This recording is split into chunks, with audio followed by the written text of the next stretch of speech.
Hello students, chapter 1 നിങ്ങൾക്ക് level set graph എന്താണെന്ന് മനസ്സിലായാൽ sketch ചെയ്യാനുള്ള പ്രോബ്ലംസ് ചെയ്യാം. അതിലെല്ലാം ഇമ്പോർട്ടൻ്റ് ആയിട്ടുള്ള എക്സർസൈസിലെ അവസാനത്തെ പ്രോബ്ലമാണ്. പക്ഷേ നോട്ടിൽ ഏറ്റവും ആദ്യമായിട്ട് ചെയ്യിപ്പിച്ചിരിക്കുന്ന ഒരു പ്രോബ്ലമാണ്. Given a function f from Rn to R, Rn to R, Rn നിന്ന് Rലേക്കുള്ള ഒരു ഫംഗ്ഷൻ തന്നാൽ it is a level set of a function graph of f. Graph of f Rn to R ലേക്കാണെങ്കിൽ ഗ്രാഫ് ഓഫ് എഫ് എന്ന് പറയുന്നപ്പോൾ നിങ്ങൾക്ക് അറിയാമല്ലോ, ഒരു variable കൂടെ കൂട്ടി ആണ് ഡിഫൈൻ ചെയ്യുന്നത്. Graph of F is the level set of a function.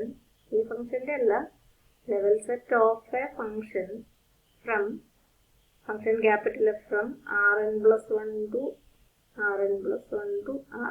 ഇതാണ് ചെയ്യാനുള്ളത്. ഇത് വളരെ എളുപ്പമാണ്.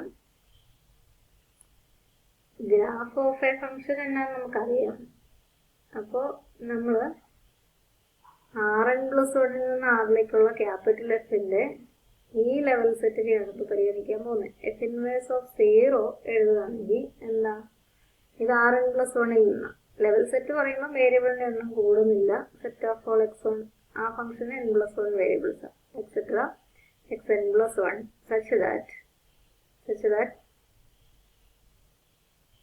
ഈ എഫിനെ ഡിഫൈൻ ചെയ്യുമ്പോൾ മറ്റേ എഫ് ആയിട്ട് കണക്ട് ചെയ്യാൻ വേണ്ടി ഇങ്ങനെ ഡിഫൈൻ ചെയ്യുക. F of x1 etcetera xn+1 graph of a function എന്ന് പറഞ്ഞുള്ളൂ. നമുക്ക് ആ ഫംഗ്ഷനെ ഡിഫൈൻ ചെയ്യാം. Equal to F of x1 etcetera xn minus of xn+1.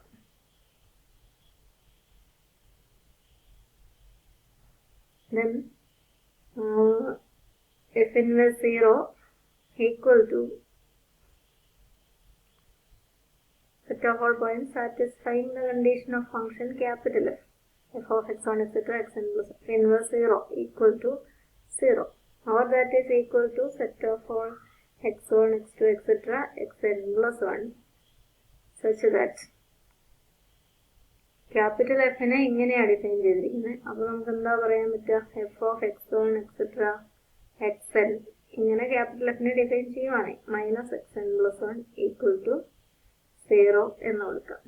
ഇത് 0 ആണെങ്കിൽ ഇത് രണ്ടും ഈക്വൽ ആയിരിക്കും. Equal to set of all x1 etcetera xn+1 such that xn+1 equal to by condition ഇങ്ങനെ മാറിയത് xn+1 equal to f of x1 etc.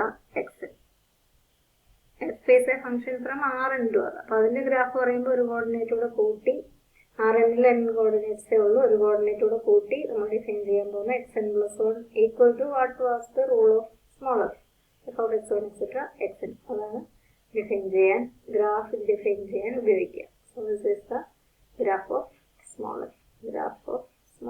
ഈ problem അത് തീർച്ചയായിട്ടും നിങ്ങൾ പഠിക്കണം. മറ്റ് സെറ്റുകൾ സ്കെച്ച് ചെയ്യാൻ, മറ്റ് ഫംഗ്ഷൻസിന്റെ ലെവൽ സെറ്റ്സും ഗ്രാഫും സ്കെച്ച് ചെയ്യാൻ നോക്കുക. ഇനി നിങ്ങൾക്ക് പറ്റുമായിരിക്കും, ഇല്ലെങ്കിൽ പിന്നീട് ഞാൻ സഹായിക്കാം.